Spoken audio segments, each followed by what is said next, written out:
नहमदु व नसल्ली अला रसूलिहिल करीम व अम्मा बाद फ़अऊज़ु बिल्लाहि मिनश शैतानिर रजीम बिस्मिल्लाहिर रहमानिर रहीम। घरों में जादू जिन्नात आम हो चुके हैं, क्योंकि अगर आप चाहते हैं कि घर में सिर्फ 3 दिन ये काम कर लें, हर किस्म का जादू जिन्नात भाग जाएंगे उस घर से। अब घरों में जादू या जिन्नाती असरात का वार क्यों होता है, ये आपको समझाना मकसूद है।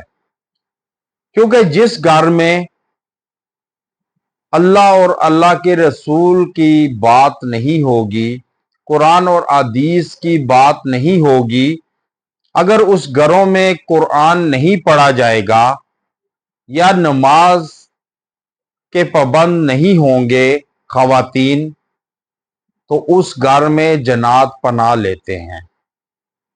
उस घर में जादू अक्सर औकात जादू ज्यादा होते हैं, क्योंकि शयातीन जन्नात उसको दोस्त समझते हैं कि जो नमाज रोजा नहीं करता या कुरान को नहीं पढ़ता।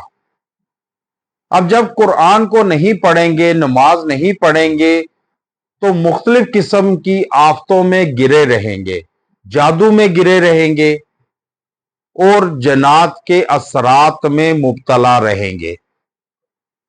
अब घरों से जन्नात और जादू को कैसे कला कमा किया जाए, सफाया किया जाए, उससे महफूज रहा जाए कि आप और आपकी फैमिली खुशगवार जिंदगी बसर कर सके। अब उसके लिए ऐसा अमल बतलाने जा रहा हूं कि पहले ईद के 3 दिन जो हैं, पहला, दूसरा, तीसरा दिन, उसमें आप गोश्त का छोटा सा टुकड़ा लें। अब उस गोश्त के छोटे से टुकड़े को लेकर उस पे 3 मरतबा आयतुल कुर्सी आपने पढ़नी है और 3 मरतबा सूरह फातिहा पढ़नी है और 4 कुल एक एक मरतबा पढ़कर अव्वल और आखिर दुरूद इब्राहिमी के साथ उस गोश्त के टुकड़े पर दम करें, पानी पे दम करें और उस गोश्त के टुकड़े को फिर आप किसी जानवर के आगे डाल दें। जब किसी जानवर के आगे डालेंगे तो आपके घर से नाउसत, जादू, जिन्नात, बीमारियां ये दूर भागेंगी।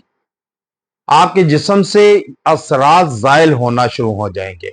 आपकी पूरी फैमिली जो जादू में जकड़ी है, जन्नाती असरात में जकड़ी है, वो जन्नाती असरात से निकलेगी। जन्नात निकलकर या तो जल जाएंगे या फिर भाग जाएंगे और फिर दोबारा उस घर में या उस घर वालों के जिस्मों में नहीं दाखिल हो सकेंगे। कि ये ऐसा मुजर्रब अमल है, आपको दिल का राज बतलाया है कि जिसके करने पर इंशाअल्लाह ताला आपके जिस्मों से, घरों से, घर वालों से जादू और जन्नाती असरात का तोड़ हो जाएगा हमेशा के लिए। व आखिरु दावाना अनिल हम्दुलिल्लाहि रब्बिल आलमीन।